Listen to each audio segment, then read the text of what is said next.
আমি যখন ছোট ছিলাম খেলতে যেতাম মেঘের দলে। একদিন এক মেঘ বালিকা প্রশ্ন করলো কৌতূহলে, এই ছেলেটা নাম কি রে তোর? আমি বললাম ফুসমন্তর। মেঘ বালিকা রেগেই আগুন, মিথ্যে কথা, নাম কি অমন হয় কখনো? আমি বললাম নিশ্চয়ই হয়, আগে আমার গল্প শোনো। সে বলল শুনবো না, যা, সেই তো রানী, সেই তো রাজা, সেই তো একই ঢাল তলোয়ার, সেই তো একই রাজার কুমার পক্ষীরাজে, শুনবো না আর, ওসব বাজে। আমি বললাম তোমার জন্য নতুন করে লিখবো তবে। সে বলল সত্যি লিখবি? বেশ, তাহলে মস্ত করে লিখতে হবে, মনে থাকবে, লিখেই কিন্তু আমায় দিবি। আমি বললাম তোমার জন্য লিখতে পারি এক পৃথিবী। লিখতে লিখতে লেখা যখন সবেমাত্র 2-4 পাতা, হঠাৎ তখন ভূত চাপলো আমার মাথায়। খুঁজতে খুঁজতে চলে গেলাম ছোটবেলার মেঘের মাঠে। গিয়েই দেখি চেনামুখ তো একটিও নেই এ তল্লাটে। একজনকে মনে হলো ওরই মধ্যে অন্যরকম। এগিয়ে গিয়ে বলি তাকেই, তুমি কি সেই মেঘবালিকা? তুমি কি সেই? সে বলেছে মনে তো নেই, আমার ওসব মনে তো নেই। আমি বললাম তুমি আমায় লেখার কথা বলেছিলে। সে বলল সঙ্গে আছে, ভাসিয়ে দাও গাঁয়ের ঝিলে। আর হ্যাঁ শোনো, এখন আমি মেঘ নই আর, সবাই এখন বৃষ্টি বলে ডাকে আমায়।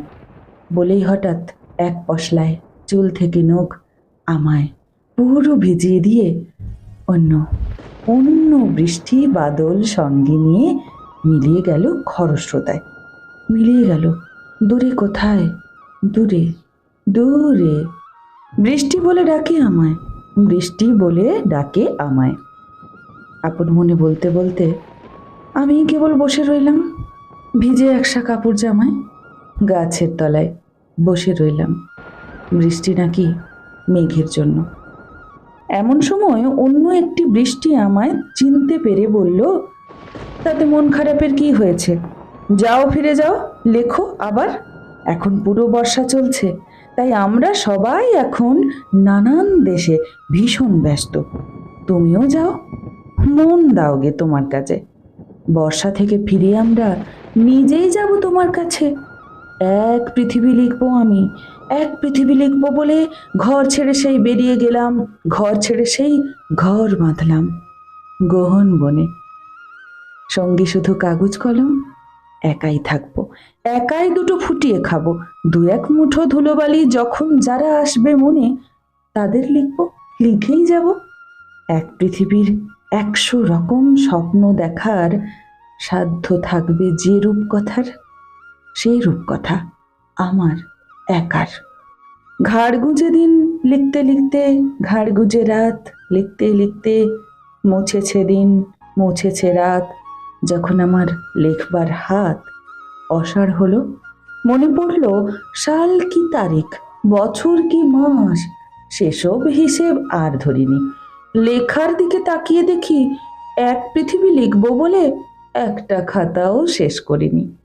সঙ্গে সঙ্গে ঝমঝমিয়ে বৃষ্টি এলো খাতার ওপর, আজীবনের লেখার ওপর। বৃষ্টি এলো এই অরণ্যে।